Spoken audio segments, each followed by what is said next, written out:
वायुयान बनाने का श्रेय राइट बंधुओं को दिया जाता है, यानी कि दो अमेरिकी बंधुओं और विल और विल्बर राइट को जाता है। राइट बंधुओं का जन्म ओहो के नगर डेटन में हुआ था। वे हमेशा यंत्रों में रुचि लेते थे और साइकिल मरम्मत की दुकान चलाते थे। वर्ष 1986 में लिलिएंथल की मृत्यु और किताबों में उड़ने के विषय में चल रहे प्रयोगों के बारे में पढ़कर उनमें इस बारे में रुचि जागृत हुई। उन्होंने बिना किसी सोच विचार के अपने वायुयान बनाने का निश्चय कर लिया। प्रयोगों में लगाने के लिए उनके पास धन नहीं था। उन्होंने तो इसके खतरों के बारे में भी ज्यादा पता नहीं था। उन्होंने तय किया कि वे पक्षियों की उड़ान का अध्ययन करेंगे और इसके साथ ही उन्होंने तब तक बन चुकी सारी उड़ान मशीनों का भी अध्ययन कर लिया। राइट बंधुओं ने हमेशा अपनी मशीनें स्वयं बनाई। सबसे पहले उन्होंने एक ग्लाइडर बनाया जिसे वे पतंग की तरह उड़ाते थे। इसे लीवरों की सहायता से जमीन पर रस्सियां बांधकर नियंत्रित किया जाता था। इस प्रकार उन्होंने उड़ान के सिद्धांतों का अध्ययन कर लिया और यह भी सीख लिया कि हवा में मशीन को कैसे चलाया और रखा जाए। इसके बाद उन्होंने एक मानवयुक्त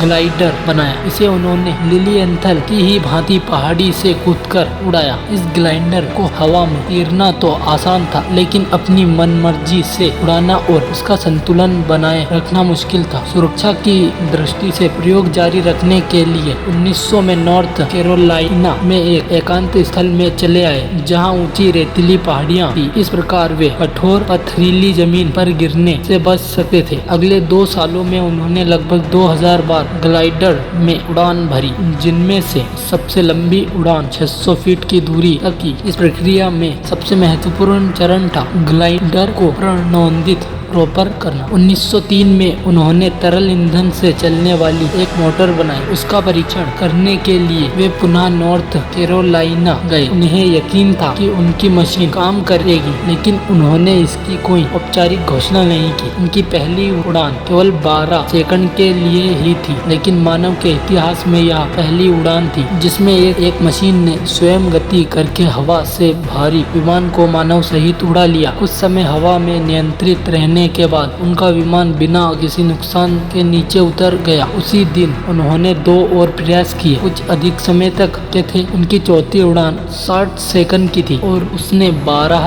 मील की रफ्तार से चल रही हवा की दिशा में 835 फीट की दूरी तय की। राइट बंधुओं ने यह सब मन बहलाव के लिए शुरू किया, लेकिन इसमें सफलता मिलने पर वे के प्रति गंभीर हो गए। 1905 तक वे अपने प्रयोगों में इतने पारंगत हो चुके थे कि उन्होंने 35 मील प्रति घंटे की रफ्तार से 24 मील की उड़ान भरी। अचरज की बात यह है कि इस समय तक उनकी उपलब्धियों के बारे में किसी को पता नहीं चला। जब लोगों ने उनकी 24 मील लंबी उड़ान के बारे में सुना तो बहुत कम लोगों ने इस पर विश्वास किया। 1908 में विल्बर राइट एक मशीन को फ्रांस से ले गए। इसी दिन विल्बर ने हवा में 91 मिनट उड़कर 52 मील की दूरी तक उड़ने का कीर्तिमान बनाया। कुछ दिनों बाद उन्हें पुरस्कार दिया गया। इसके साथ ही फ्रांसीसी सरकार ने उन्हें 30 इंजन बनाने का ऑर्डर भी दे दिया। जिस समय विल्बर फ्रांस में रिकॉर्ड बनाकर पुरस्कार प्राप्त कर रहे थे और विल वर्जीनिया के फोर्ट मेयर में सहयात्री को बिठाकर 1 घंटे से भी